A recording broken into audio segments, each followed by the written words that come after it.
নতুন ভিসি নিয়োগের দাবিতে চট্টগ্রাম বিশ্ববিদ্যালয়ে শিক্ষার্থীদের মানববন্ধন। অধ্যক্ষের পদত্যাগ চেয়ে নোয়াখালী মেডিকেল কলেজ শিক্ষার্থীদের বিক্ষোভ। মির্জা আজমের ছত্রছায়ায় জামালপুরে ডাম্পিং স্টেশনে গড়ে তোলা হয় বিনোদন ক্লাব। কোটি টাকায় নির্মাণ হয় গেট। কর্ম কমিশনে পিয়ন হয়েও কোটি টাকার মালিক নেত্রকোনার হুমায়ুন। সময় সংবাদের সঙ্গে আছি আমি ছোঁয়া খন্দকার। সাংবাদিকদের সঙ্গে কথা বলছেন আন্তর্জাতিক অপরাধ ট্রাইব্যুনালের নবনিযুক্ত chief prosecutor advocate Tajul Islam. সরাসরি চলে যাচ্ছি সেখানে। প্রথম চেষ্টা থাকবে যে সম্ভাব্য পারপিট্রেটরস যারা আছে, যারা সম্ভাব্য আসামি আছেন, তারা যাতে আদালতের জুরিসডিকশনের বাইরে চলে যেতে না পারেন, দেশ ত্যাগ করতে না পারেন, সেইটাকে ঠেকানোর জন্য আমাদের একটা সর্বাত্মক চেষ্টা থাকবে। কারণ আসামি যদি বাইরে চলে যায় তার বিচার করা অসম্ভব কঠিন ব্যাপার হয়ে যাবে।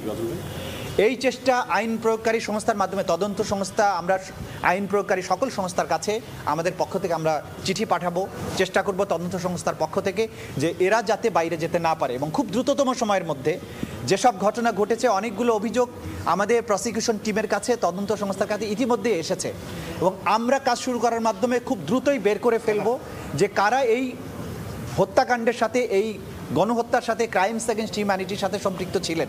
তাদের নামে খুব দ্রুতই আমরা অভিযোগ দায়ের করে সেই আলোকে তাদের যাতে দেশ ত্যাগ না করতে পারে তাদের গ্রেপ্তার করে আইনের আওতায় নিয়ে আসার জন্য যে চেষ্টা, সেটা আমরা শুরু করব। এই মামলার প্রত্যেকটা মামলার প্রধান আসামি একজন সাবেক প্রধানমন্ত্রী, তার ব্যাপার কি? দেখুন, কে কত বড় আসামি, কে কত বড় পদে ছিলেন, আইন সেটা দেখবে না। আইনের চোখে সবাই সমান। যিনি অপরাধ করেছেন, অপরাধের গ্র্যাভিটি হিসাবে আসামির সাথে ডিল করা হবে।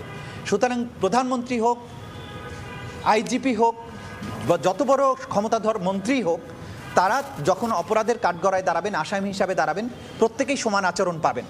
তাদের প্রতি কোনো জুলুমও করা হবে না, তাদেরকে কোনো ছাড়ও দেওয়া হবে না। সুতরাং এটা নিয়ে আমাদের মধ্যে কোনো দ্বিধাদ্বন্দ্ব নেই যে কত বড় আসামিকে এখানে বিচারের মুখোমুখি করা হবে।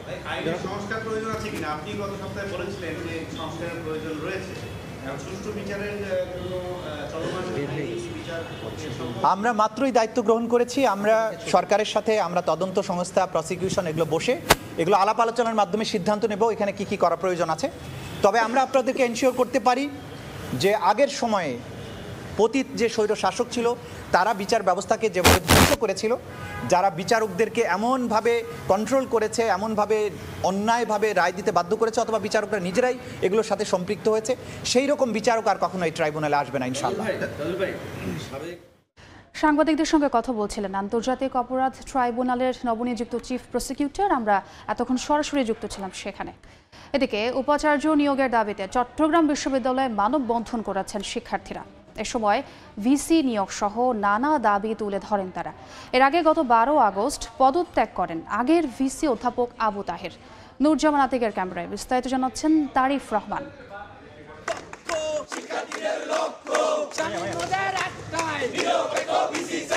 চট্টগ্রাম বিশ্ববিদ্যালয়ের উপাচার্য নিয়োগের দাবিতে চট্টগ্রাম বিশ্ববিদ্যালয়ের সাধারণ শিক্ষার্থীরা ও তার পাশাপাশি বৈষম্য বিরোধী ছাত্র আন্দোলনের সমন্বয়করা আন্দোলন করছেন, যে তারা অবস্থান কর্মসূচি পালন করছেন। তারা বলছেন যে অতি দ্রুত চট্টগ্রাম বিশ্ববিদ্যালয়ের উপাচার্য নিয়োগ দিয়ে বিশ্ববিদ্যালয়ের যেই প্রশাসনিক অচলাবস্থা তা কাটিয়ে তোলার জন্য, এবং তারা বলছেন যে প্রশাসনিক যে অচলাবস্থা কাটানোর জন্য খুবই দ্রুত যাতে বিসি নিয়োগ দেয়, এবং বিসি হতে হবে নিরপেক্ষ এবং শিক্ষার্থী বান্ধব, এবং যিনি হবেন শিক্ষার্থীদের পক্ষে কাজ করবেন এবং শিক্ষাকে চট্টগ্রাম বিশ্ববিদ্যালয়ের মান এগিয়ে নিয়ে যাওয়ার জন্য যিনি কাজ করবেন, এরকম বিসি তারা চাচ্ছেন, এমনটি বলছেন চট্টগ্রাম বিশ্ববিদ্যালয়ের শিক্ষার্থীরা। খুব দ্রুত সময়ের মধ্যে আমাদের অন্তর্বর্তীকালীন সরকার আমাদের ভিসি নিয়োগ দিবে এবং আমাদের বিশ্ববিদ্যালয়ের যে স্বাভাবিক অবস্থা তা দ্রুত সময়ের মধ্যে ফিরে আসবে। আমরা চাই আমাদের অন্তর্বর্তীকালীন সরকার আমাদের চট্টগ্রাম বিশ্ববিদ্যালয়ের এমন একজন ভিসি দিক যিনি শিক্ষা বান্ধব, শিক্ষার্থী বান্ধব এবং গবেষণা বান্ধব হবে। আমাদের বিশ্ববিদ্যালয়ে এখনো কোনো ভিসি নিয়োগ হয়নি, যার ফলে আমরা বিভিন্ন সেশনের শিক্ষার্থীরা, বিভিন্ন ডিপার্টমেন্টের শিক্ষার্থীরা আমরা সেশন জোটে পড়ছি। আমরা চাচ্ছি অতি দ্রুত আমাদের ভিসি নিয়োগ দিতে হবে। গত 12 আগস্ট চট্টগ্রাম বিশ্ববিদ্যালয়ের বিসি, প্রবিসি সহ প্রশাসনের সবাই পদত্যাগ করে, এবং সেই পদত্যাগের পরবর্তীতে প্রায় 1 মাসের সময় ইতিমধ্যে অতিবাহিত হয়ে যাচ্ছে যে চট্টগ্রাম বিশ্ববিদ্যালয় এখন প্রশাসনিকভাবে শূন্য এবং কোনো অভিভাবকহীনভাবে চলছে চট্টগ্রাম বিশ্ববিদ্যালয়। চট্টগ্রাম বিশ্ববিদ্যালয়ের শিক্ষার্থীরা বলছেন তারা একটা সেশন জোটের সংখ্যার মধ্যে পড়ে যাচ্ছেন এবং তাদের শিক্ষা জীবন একটু হুমকির মুখে পড়ে যাচ্ছে। গত 1 মাসে চট্টগ্রাম বিশ্ববিদ্যালয়ে কোনো উপাচার্য নিয়োগ করা হয়নি। তারই পরিপ্রেক্ষিতে আজকে চট্টগ্রাম বিশ্ববিদ্যালয়ের শিক্ষার্থীরা শহীদ মিনার প্রাঙ্গণে জড়ো হয় এবং মানববন্ধন করে যাতে দ্রুততম সময়ে চট্টগ্রাম বিশ্ববিদ্যালয়ের বিসি নিয়োগ করা হয়। তারিফ রহমান, সময় সংবাদ, চট্টগ্রাম বিশ্ববিদ্যালয়। অধ্যক্ষ সহ 4 শিক্ষকের পদত্যাগের দাবিতে ক্যাম্পাসে বিক্ষোভ করছেন নোয়াখালী আব্দুল মালিক উকিল মেডিকেল কলেজের শিক্ষার্থীরা। সকাল 10টা থেকে মেডিকেল কলেজ ক্যাম্পাসের প্রধান ফটকে তালা ঝুলিয়ে দিয়ে বিক্ষোভ করেন শিক্ষার্থীরা। এ সময় তারা অধ্যক্ষ সৈয়দ জাকির হোসেন, উপাধ্যক্ষ মাহবুবুর রহমান ও ফরেনসিক মেডিসিনের শিক্ষক রিয়াজ উদ্দিন চৌধুরী ও শিক্ষক সমিতির সভাপতি সৈয়দ কামরুল ইসলামের পদত্যাগ দাবি করেন। এ বিষয়ে বিস্তারিত জানাতে নোয়াখালী মেডিকেল কলেজ প্রাঙ্গণে আছেন রিপোর্টার সাইফুল্লাহ কামরুল। সরাসরি যাচ্ছি তার কাছে। আমি এই মুহূর্তে দাঁড়িয়ে আছি নোয়াখালী আব্দুল মালিক উকিল মেডিকেল কলেজে। আজ সকাল থেকে এই মেডিকেল কলেজের শিক্ষার্থীরা 4 দফা 1 দফা দাবি আদায়ের লক্ষ্যে এখানে আন্দোলন করতেছে। তাদের মূল কথা হচ্ছে যে গত স্বৈরাচার বিরোধী যে আন্দোলন হয়েছে ছাত্র জনতা, সেই আন্দোলনে এই মেডিকেল কলেজের ছাত্ররা যখন আন্দোলনে যোগ দিয়েছিলেন, সেখানকার এই মেডিকেল কলেজের একজন শিক্ষক ডাক্তার রিয়াজ উদ্দিন চৌধুরী, তিনি ছাত্রদেরকে আন্দোলনে যাওয়ার কারণে শিবিরে ট্যাগ দেওয়া হয়েছিল এবং তাদেরকে বিভিন্নভাবে হেস্তনেস্ত করা হচ্ছিল এবং ছাত্রলীগ দিয়ে তাদের সেই শিক্ষার্থীদেরকে বিভিন্নভাবে এই রিয়াজ উদ্দিন হয়রানি করতেছিল। সম্প্রতি এই বিশ্ববিদ্যালয় মেডিকেল কলেজ খোলার পরে এই শিক্ষার্থীরা যখন ডাক্তার রিয়াজ উদ্দিন চৌধুরীর পদত্যাগের জন্য দাবি তোলেন, গতকালকে স্বাধীনতা শিক্ষক পরিষদ সমর্থিত সচিব সমর্থিত 4-5 জন শিক্ষককে নিয়ে এই অধ্যক্ষ তিনি এখানকার 4th বর্ষের ছাত্র ইমন মুর্শিদকে 2 বছরের জন্য বহিষ্কার করে। এই বহিষ্কারে আদেশ পাওয়ার থেকে এই আব্দুল মালিক উকিল মেডিকেল কলেজের শিক্ষার্থীরা ক্ষোভে ফেটে পড়েন। আজ সকাল থেকে তারা 1 দফা আন্দোলনের কর্মসূচি দিয়েছেন। প্রধান ফটক সব বন্ধ করে তারা এই শিক্ষকদের, বিশেষ করে অধ্যক্ষ ডাক্তার সৈয়দ জাকির হোসেন, উপাধ্যক্ষ ডাক্তার মাহবুবুর রহমান, অভিযুক্ত শিক্ষক ফরেনসিক বিভাগের ডাক্তার রিয়াজ উদ্দিন চৌধুরী এবং স্বাধীনতা শিক্ষক পরিষদের নেতা, শিক্ষক সমিতির সভাপতি, সার্জারি শিক্ষক ডাক্তার সৈয়দ কামরুল ইসলামের পদত্যাগের দাবিতে তারা এই আন্দোলন করতেছে। সকাল থেকে তাদের 1 দফা 1 দাবি, এই শিক্ষকদেরকে বিলম্বে তারা পদত্যাগ করতে হবে। তারা পদত্যাগ না পর্যন্ত তারা ক্লাসে ফিরবে না, তারা পরীক্ষায় অংশগ্রহণ করবে না। সব মিলেই তারা তাদের আন্দোলন অব্যাহত রয়েছে। ছাত্রছাত্রীদের একটি দাবি, এই অভিযুক্ত অধ্যক্ষ উপাধ্যক্ষ সহ 4 জন শিক্ষককে পদত্যাগ করতে হবে। পদত্যাগ না পাওয়া পর্যন্ত তারা তাদের আন্দোলন অব্যাহত রাখবে বলে আমাদেরকে জানিয়েছিলেন। এই ছিল নোয়াখালী আব্দুল মালিক উকিল মেডিকেল কলেজ থেকে শিক্ষার্থীদের আন্দোলনের সামনে তথ্য। সরাসরি যুক্ত ছিলাম নোয়াখালীতে। চট্টগ্রামের সীতাকুণ্ডে শিপইয়ার্ডে বিস্ফোরণের ঘটনায় গুরুতর আহতদের মধ্যে একজন মারা গেছেন। জাতীয় বার্ন ইনস্টিটিউটে চিকিৎসাধীন অবস্থায় তিনি মারা যান বলে জানিয়েছেন চিকিৎসকরা। বাকি 7 জনের অবস্থাও আশঙ্কাজনক। এর আগে দগ্ধদের মধ্যে 8 জনকে আনা হয় রাজধানীর জাতীয় বার্ন ইনস্টিটিউটে। শনিবার শিপইয়ার্ডে জাহাজ কাটার সময় বিস্ফোরণে এই 8 জন সহ মোট 12 জন দগ্ধ হন। বাকি 4 জনের চিকিৎসা চলছে চট্টগ্রামে। এদিকে দগ্ধদের দেখতে সকালে জাতীয় বার্ন ইনস্টিটিউটে যান শিল্প উপদেষ্টা আদিলুর রহমান খান। ঘটনার কারণ অনুসন্ধানে একটি তদন্ত কমিটি গঠন করা হয়েছে। এই মুহূর্তে জাতীয় বার্ন ইনস্টিটিউটের সামনে আছেন রিপোর্টার হায়দার আলী। সরাসরি যাচ্ছি তার কাছে। গতকাল চট্টগ্রামের সীতাকুণ্ডে শিপইয়ার্ডে যে বিস্ফোরণের ঘটনা, সেই বিস্ফোরণের ঘটনায় মধ্যরাতে 7-8 জনকে ঢাকায় নিয়ে আসা হয়েছে এবং গত রাতেই আহমদুল্লাহ নামে একজনকে চিকিৎসকরা মৃত ঘোষণা করেন। আমরা সকালে এখানকার চিকিৎসকদের সাথে কথা জানিয়েছিলেন যে এই যে 7 জন ভর্তি রয়েছে তাদের মধ্যে আশঙ্কাজনক সবাই, তাদেরকে 5 জনকে রাখা হয়েছে আইসিইউতে এবং বাকি 2 জনকে রাখা হয়েছে এইচডিইউতে। মূলত যে 25% এবং 45% পড়ে যাওয়া এই 2 জনকে এইচডিইউতে রাখা হয়েছে এবং তুলনামূলক বেশি দগ্ধ হওয়া আর 60% একজনকে, 70% 2 জন এবং 80% 2 জন, এই মোট 5 জনকে রাখা হয়েছে আইসিইউতে। এখানকার জরুরি বিভাগের আবাসিক সার্জন ডাক্তার তরিকুল ইসলামের সাথে আমাদের কথা হয়েছে কিছুক্ষণ আগে। তিনি বলছিলেন যে এই 7 জনের অবস্থায় আশঙ্কাজনক। তাদের এই বদ্ধ একটি জায়গায় এই বিস্ফোরণ ঘটনা ঘটায় তাদের আসলে সবারই শ্বাসনালী পড়ে গেছে সেই ক্ষেত্রে তাদের গভীর পর্যবেক্ষণ রাখা হয়েছে এবং চিকিৎসা দেওয়া হচ্ছে। এদেরকে দেখতেই কিছুক্ষণ আগে বার্ন ইনস্টিটিউটে এসেছিলেন শিল্প উপদেষ্টা আদিলুর রহমান খান। আমরা জানতে পেরেছি যে শিল্প মন্ত্রণালয়ের পক্ষ থেকে এই ঘটনার কারণ অনুসন্ধানে একটি তদন্ত কমিটি গঠন করা হয়েছে এবং তারা ইতিমধ্যে কাজ শুরু করেছে যে কিভাবে এই দুর্ঘটনা ঘটেছে। আমরা এদের স্বজনদের সাথে কথা বলে ঘটনার কারণ সম্পর্কে যতটুকু জানতে পেরেছি, তারা বলছিলেন যে গতকাল শনিবার বেলা 11:30টার দিকে সীতাকুণ্ডের SN কর্পোরেশন নামে যে শিপইয়ার্ড, সেখানে মূলত বেশ কয়েকজন কর্মচারী সেখানকার কর্মচারীরা কাজ করছিলেন। এমন সময় শিপের ভিতরে জাহাজ কাটার সময় মূলত একটি বিস্ফোরণ হয় এবং বিস্ফোরণে সে আশপাশে থাকা মোট 12 জন দগ্ধ এবং আহত হয়। পরবর্তীতে তাদেরকে নিয়ে যাওয়া হয় চট্টগ্রাম মেডিকেলে। সেখানে গুরুতর যে 8 জন দগ্ধ তাদেরকে দ্রুত ঢাকায় পাঠিয়ে দেওয়া হয় এবং তাদেরকে ঢাকায় নিয়ে আসার পর আসলে বার্ন ইনস্টিটিউটে ভর্তি করা হয় এবং সেখানে আনার পর মূলত আহমদুল্লাহ নামে একজনকে মৃত ঘোষণা করেন এবং বাকি 7 জন এখানে চিকিৎসাধীন রয়েছেন। চিকিৎসকরা বলছেন যে 7 জনের অবস্থায় আশঙ্কাজনক, তাদের সবারই শ্বাসনালী পুড়ে গেছে এবং 5 জনকে ICUতে, 2 জনকে HDUতে রাখা হয়েছে। তো চট্টগ্রাম সীতাকুণ্ডের যে শিপইয়ার্ডের বিস্ফোরণের ঘটনায় সেই ঘটনার এই ছিল সবশেষ তথ্য।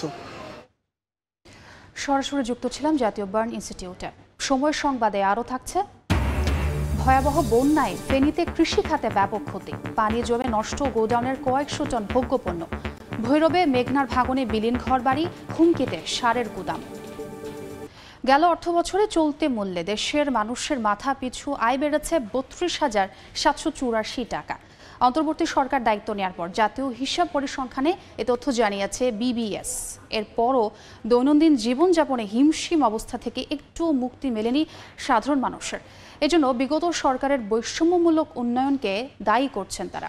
এই অবস্থায় ক্রমবর্ধমান আয় বৈষম্য দূর করতে রাজস্ব আদায়ে ধনীর অংশগ্রহণ বাড়িয়ে নিম্নবিত্তের কর্মসংস্থান বাড়ানোর তাগিদ দিচ্ছেন অর্থনীতিবিদরা। এই দৃশ্য বাংলাদেশের অভিজাত এলাকা গুলশানের। ছুটে চলা ধনীদের গাড়ি থামতেই গরিবরা ছুটে আসেন সাহায্যের দাবিদার হয়ে, যদিও মাথাপিছু আয়ের হিসাবে তারা সবাই সমান। আমি আমার অপরাধ, আমি বিক্রি করি। কেউ আবার অভাবী সংসারের কালো ছায়া কাটাতে দিনভর বিক্রি করে ফেরেন রঙিন খেলনা। 4টা বাচ্চা আছে, ওগুলার খাওয়া পড়া, লেখাপড়া, এই বেচতে পারলে ভালো, না বেচতে পারলে ভালো না। দিনভর পরিশ্রমে কারো অন্ন বস্ত্র বাসস্থানের মতো মৌলিক চাহিদা মিটলেও থাকছে না দুঃসময় পাড়ি দেওয়ার মতো কোনো সঞ্চয়। আগে বার মারতাম 1200, এখন মরণ যা 2700 টাকা মরণ যা। বাচ্চা খোলা আছে 3 জন, অথচ গেল 28 আগস্ট BBS প্রকাশিত জাতীয় হিসাব পরিসংখ্যানে উঠে এসেছে গেল অর্থবছর চলতি মূল্যে দেশের মানুষের মাথাপিছু আয় বেড়েছে প্রায় 33,000 টাকা। যদিও ব্যয় বাস্তবতায় কমেনি তাদের হিমশিম অবস্থা। জিনিসপত্র তো মাশাআল্লাহ আলহামদুলিল্লাহ অনেক দাম। আমাদের আয়টা কিভাবে বাড়ানো যায় বা আমাদের ব্যয়টা কিভাবে কমানো যায়, সরকার যদি এই ব্যাপারটা একটু চিন্তা ভাবনা করে তাহলে আমি মনে করি যে আমাদের দেশ আরো উন্নত হবে। ক্রমাগত আয় বৈষম্য যে প্রকট করছে ভোগ বৈষম্য, গেল ডিসেম্বরে খানা আয় জরিপেই তা জানিয়েছে BBS, যেখানে সংস্থাটি তুলে ধরেছে দেশের শীর্ষ 5% ধনী মানুষ ভোগ করছেন মোট সম্পদের 30 ভাগের বেশি, আর সবচেয়ে দরিদ্র 5%-এর কপালে জুটেছে 1%-এর 3 ভাগের 1 ভাগ মাত্র। এমন বাস্তবতায় যারা সন্তানের জন্য শিশু খাদ্য কিনতে হিমশিম খান সকাল দুপুর রাতে, তারা চান কর্মসংস্থানের সুযোগ যেন লড়তে পারেন উচ্চ মূল্যস্ফীতির চাপ মোকাবিলায়। আমার বাসা, আমার একটা ছোট 2 বছরের বাচ্চা আছে, তাদেরকে নিয়ে চলা আমার জন্য টাফ হয়ে গেছে। আমি আমার ছেলের দুধ কিনে দিতে পারি না।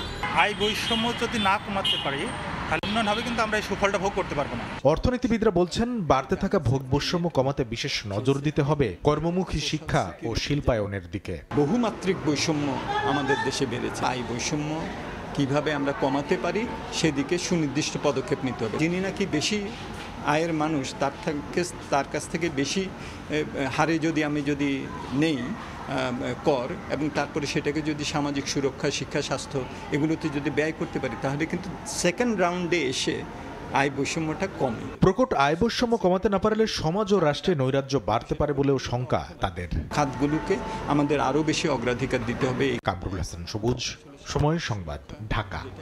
জামালপুর পৌরসভার ডাম্পিং স্টেশন বন্ধ করে গড়ে তোলা হয় VIP বিনোদন ক্লাব, যার প্রতিষ্ঠাতা আওয়ামী লীগের সাংগঠনিক সম্পাদক মির্জা আজম। এই নেতাকে খুশি করতে ক্লাবের উন্নয়ন কাজের জন্য জামালপুর পৌরসভার সাবেক মেয়র মোহাম্মদ সানোয়ার হোসেন সানু কোটি কোটি টাকার প্রকল্প দেন। এমনকি জেলা পরিষদও তাদের কোটি টাকার অর্থায়নে ক্লাবের মূল গেট করে দেয়। পৌরসভার এত টাকা ব্যয়ে একটি ক্লাবের উন্নয়নকে অযৌক্তিক বলছেন সাবেক পৌর মেয়র। জাহাঙ্গীর আলমের তথ্য, আবুল কালাম আজাদের ছবি নিয়ে রিপোর্ট। জামালপুর শহরের পলাশগড় এলাকায় 4.5 একর জমির ওপর ছিল একমাত্র পৌরসভার ভাগাড় বা ডাম্পিং স্টেশন।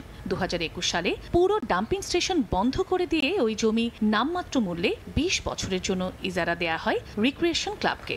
এছাড়াও পৌরসভার 8 শহর প্রকল্পের আওতায় প্রায় 4.5 কোটি টাকা ব্যয়ে ক্লাবটির জন্য নির্মাণ করা হয় সীমানা প্রাচীর, রাস্তা ও পয়ঃনিষ্কাশন ব্যবস্থা। তবে স্থানীয়দের অভিযোগ, ক্লাবটিতে চলত অনৈতিক কাজ, আর ক্লাব নির্মাণের ফলে বন্ধ করে দেয়া হয় 6টি গ্রামের 20,000 মানুষের চলাচলের রাস্তা। এছাড়াও দখল করা হয় কয়েকজনের জমি।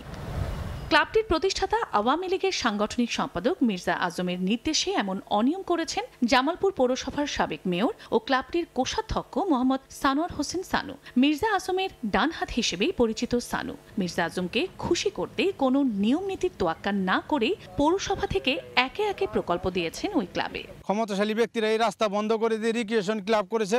ক্লাব প্রতিষ্ঠিত করলো, রাত দিন 24 ঘন্টা এনে লোক আড্ডা হইতো। যে কোনো জরুরি দরকার বলে সিধা ভাই গেতাম গা, আমার রাস্তাটা শর্ট হইতো।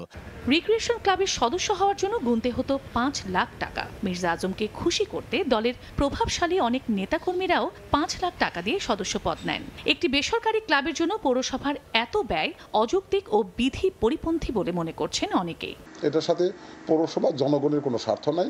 কাজেই আমরা মনে করি যে পৌরসভা এই জায়গাটি এভাবে ক্লাবের নামে বরাদ্দ দিতে পারে না। এটা আমার কাছে মনে হয় এটা যৌক্তিক না। গত 5 আগস্ট শেখ হাসিনার পদত্যাগের পর ক্লাবটি জ্বালিয়ে দেয় বিক্ষুব্ধ জনতা। পৌর প্রশাসক বলছেন, তদন্তে কোনো অনিয়মের প্রমাণ পেলে জড়িতদের বিরুদ্ধে নেওয়া হবে আইনি ব্যবস্থা। এই সংক্রান্ত কোনো অভিযোগ যদি আমাদের কাছে আসে, তাহলে আমরা সেই অভিযোগটি অবশ্যই ঊর্ধ্বতন কর্তৃপক্ষের নজরে আনব এবং ঊর্ধ্বতন কর্তৃপক্ষের আদেশ নির্দেশ অনুযায়ী আমরা পরবর্তী আইনগত ব্যবস্থা গ্রহণ করব। রিক্রিয়েশন ক্লাবের সদস্য সংখ্যা 469 জন। ক্লাবটি আনুষ্ঠানিকভাবে যাত্রা শুরু করেছিল 2023 সালের জানুয়ারিতে। সময় সংবাদ, জামালপুর। আজ থেকে শুরু হয়েছে বৈষম্য বিরোধী ছাত্র আন্দোলনের বিভাগীয় ও জেলা পর্যায়ের সফর। এ উপলক্ষে চট্টগ্রাম বিশ্ববিদ্যালয়ে আয়োজিত কর্মসূচিতে যোগ দিয়েছেন সমন্বয়ক হাসনাত আব্দুল্লাহ। এই মুহূর্তে সেখানে আছেন রিপোর্টার শফিকুল আলম। সরাসরি যাচ্ছি তার কাছে। সমন্বয়করা রয়েছে এবং চট্টগ্রাম বিশ্ববিদ্যালয়ের যে 2 জন সমন্বয়ক রাফি এবং রাসেল আহমেদ তারা রয়েছে। এখানে মূল যে বিষয় সেটা হচ্ছে রাষ্ট্র সংস্কারে কি কি পন্থা অবলম্বন করবে, কিভাবে যাবে, সেই বিষয়টি কিন্তু তারা জানিয়ে দিচ্ছেন। আপনি হয়তো দেখতে পাচ্ছেন এখানে চট্টগ্রামে যে ডক্টর মোহাম্মদ ইউনূস অর্থাৎ প্রধান উপদেষ্টা, সে তার নামে যে ভবনটি করা হচ্ছে সেই ভবনে কিন্তু এখানে আলোচনা সভা হচ্ছে। এখানে তারা এই যে তাদের যে যুদ্ধক্ষেত্রে যে সে বিষয়গুলো যারা নিহত যারা আহত হয়েছেন সেই বিষয়গুলো তারা স্মৃতিচারণ করছেন এবং সেই বিষয়গুলো তারা যা বলছেন এবং এই যে সাধারণ যে শিক্ষার্থী রয়েছে তাদের কাছ থেকে বিভিন্ন পরামর্শ দিচ্ছেন কিভাবে দেশ এগিয়ে যাবে, কি কি করতে হবে, কি কি করা উচিত, সে বিষয়গুলো হাসনাত আব্দুল্লাহ কিন্তু পরামর্শ নিচ্ছেন। এবং এখানে যে সমন্বয়করা রয়েছে চট্টগ্রামের এবং ঢাকার যে সমন্বয়করা রয়েছেন তারা কিন্তু এখানে বসে আছেন। আমরা একটু যদি দেখানোর চেষ্টা করি, পাশাপাশি একটু দেখানোর চেষ্টা করি যে এখানে হাজারো শিক্ষার্থীরা কিন্তু মঞ্চের বাইরে কিন্তু যারা শিক্ষার্থীরা কিন্তু বসে আছেন। এবং আজকে শুধু চট্টগ্রামে সারা বাংলাদেশে কিন্তু সমন্বয়কদের পক্ষ থেকে এই মত বিনিময় সভা হচ্ছে। অর্থাৎ সমন্বয়করা বিভিন্ন দলে বিভক্ত হয়ে সারা দেশ সফর করছেন। তবে চট্টগ্রামে এসেছেন কেন্দ্রীয় সমন্বয়ক হাসনাত আব্দুল্লাহ এবং তিনি কিছুক্ষণ পরে কিনা একেবারে গণহারে যারা এখানে বসে আছে হাজারো শিক্ষার্থী তাদের সেখান থেকে অর্থাৎ অডিটোরিয়াম যারা বসেন তাদের কাছ থেকে বিভিন্ন পরামর্শ নেবেন। এখানে চট্টগ্রাম বিশ্ববিদ্যালয়ের নানা শিক্ষার্থীরাও কিন্তু রয়েছে এবং পাশাপাশি যেই শিক্ষকরা রয়েছে তারাও কিন্তু এই মুহূর্তে এই অডিটোরিয়ামে রয়েছেন। তো সব কিছু মিলিয়ে যেটি বলতে পারি, সময় যতই গড়াচ্ছে ততই কিন্তু আরও এই যে পরামর্শগুলো কিছুক্ষণ পরে যে শুরু হবে সেটি পুরোদমে শুরু হবে। এখন থেকে ঠিক আধা ঘন্টা আগে কিন্তু হাসনাত আব্দুল্লাহ কিন্তু মঞ্চে এসে কিন্তু বসেছে এবং সাধারণ মানুষের মতো কিন্তু তারা একেবারে বেশে পা ওঠে কিন্তু তারা এখানে বসেছেন। তো সবকিছু মিলিয়ে যেটি বলা যায় কিছুক্ষণ পরে কিন্তু এখানে মত বিনিময় শুরু হবে, সবার পরামর্শ নেবে। তো এই ছিল আমার কাছে সর্বশেষ তথ্য। সরাসরি যুক্ত ছিলাম চট্টগ্রাম বিশ্ববিদ্যালয়ে। সমসাময়িক বিষয় নিয়ে পররাষ্ট্র মন্ত্রণালয়ে কথা বলছেন উপদেষ্টা তৌহিদ হোসেন। সরাসরি যাচ্ছি সেখানে। দেখা যাক সেই পরিস্থিতিতে আমরা আপনারা তখন প্রশ্ন করবেন, তখন আমি উত্তর দেবো। আপাতত এটা থাকুক। গতকালকে আমরা শুনেছি যে 12,000-এর মতো রোহিঙ্গা বাংলাদেশে প্রবেশ করেছে, আরো 50,000-এর অধিক রোহিঙ্গা অবস্থান করেছে সীমান্তে। এটা অবস্থান হচ্ছে এরকম যে আমরা খুব স্পষ্টভাবে বলেছি যে আমরা আর একজন রোহিঙ্গাকে আশ্রয় দিতে রাজি না, কিন্তু কিছু ঢুকে যাচ্ছে এটা আমরা জানি। সেটাকে আমরা যতটুকু পারা যায় ঠেকানোর চেষ্টা করছি। বিজিবি যেটা করছে সেটা হলো যে প্রতিদিনই কিন্তু পুশব্যাক করছে, যাদেরকে আমরা ধরতে পারছি। কিন্তু একটা বড় সড়ো এলাকা নিয়ে তারা বিভিন্ন জায়গা দিয়ে ঢুকছে, সেগুলোকে সব ক্ষেত্রে যে আমরা ধরতে পারছি সেটা সামর্থ্যেরও কিছু সীমাবদ্ধতা আছে, সে কারণে পারছি না। কিন্তু আমরা যেখানে পারছি সেখানে কিন্তু আমরা ফেরত দেওয়ার চেষ্টা করছি। ইউএনএইচসিআর চায় যে আমরা তাদেরকে আশ্রয় দিই, কিন্তু আমরা তাদেরকে স্পষ্ট করেছি যে আমাদের যে 12 লাখ রোহিঙ্গাকে আমরা আশ্রয় দিয়েছি, আমরা আমাদের ভূমিকা যতটুকু হওয়া উচিত তার থেকে বেশি পালন করেছি। আমাদের পক্ষে আর সম্ভব না। যারা আমাদেরকে উপদেশ দিতে আসে বা চায় তারা বরং তাদেরকে নিয়ে যান, এই হলো আমাদের বক্তব্য। দেখা করেছে এ বিষয়ে আলাপ হয়েছে। আমি যেটা বললাম এটা সিচুয়েশন, আমরা এটা নিয়ে আরেকটু গভীরভাবে আলাপ আলোচনা করবো। সেই সম্ভবত একটা মিটিং এখন হোম মিনিস্ট্রিতে হচ্ছে এটা নিয়ে। জাতিসংঘের প্রধান উপদেষ্টা যাবেন, তার সঙ্গে 7 জনের একটি তালিকা প্রকাশ হয়েছে, সেটি সঠিক কিনা? 7 জনের যে তালিকা প্রকাশ হয়েছে সেটা সঠিক, তবে এর আগেও একটা তালিকা আছে যার মধ্যে আমি আছি, আমি যাচ্ছি। অনেকে জিজ্ঞেস করছিলেন আমাকে যে কি ব্যাপার, তালিকা দেখলাম আপনি যাচ্ছেন না? আমি প্রধান উপদেষ্টার সাথে প্রধান উপদেষ্টার মেয়েও যাচ্ছেন, আমরা কি ঠিক সেই আগের গ্রুপে চলে যাচ্ছে কিনা, যে ক্ষমতাসীনদের সাথে পরিবারতন্ত্রের একটা বিষয়? না, এটার সাথে পরিবারতন্ত্রের কোনো সম্পর্ক নেই। এটা বরং আপনারা এ নিয়ে খুব বেশি স্পেকুলেশন এই মুহূর্তে না করলে আমি খুশি। সংখ্যা খুবই কম, ধরুন কোনো অবস্থাতেই 7 জন তো আমরা লিস্টে আমরা দেখেছি, ধরুন 10-12 জন ম্যাক্সিমাম, এর চেয়ে বড় কোনো ইয়ে হবে না। আমরা একেবারেই লিমিট রাখার চেষ্টা করি।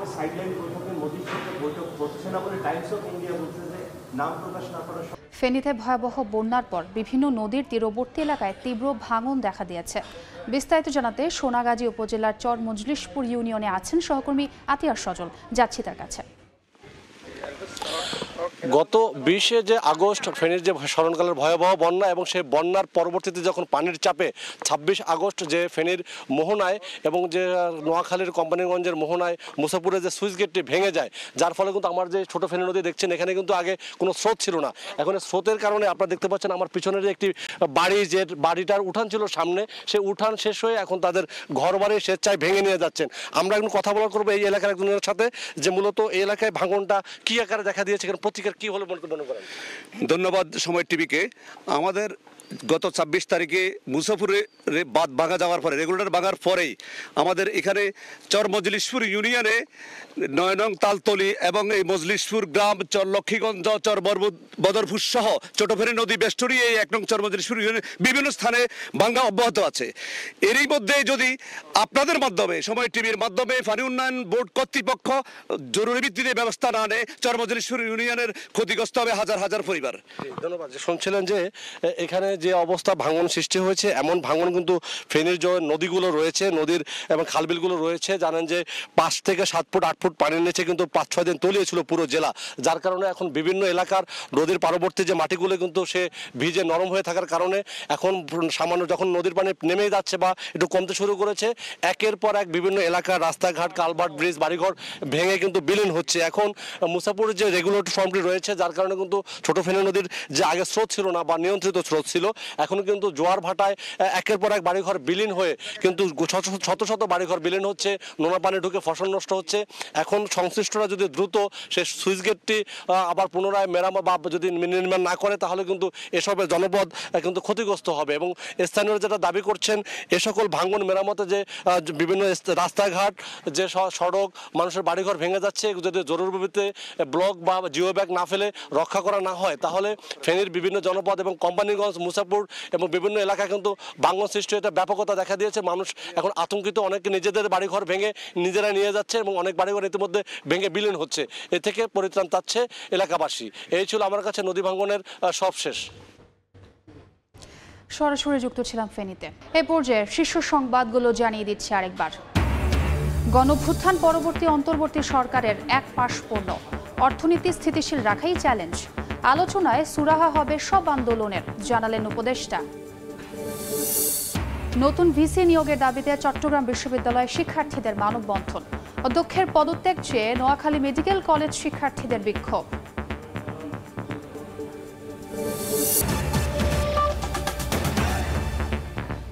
এই ছিল সময় সংবাদে, সঙ্গেই থাকুন সময়ের।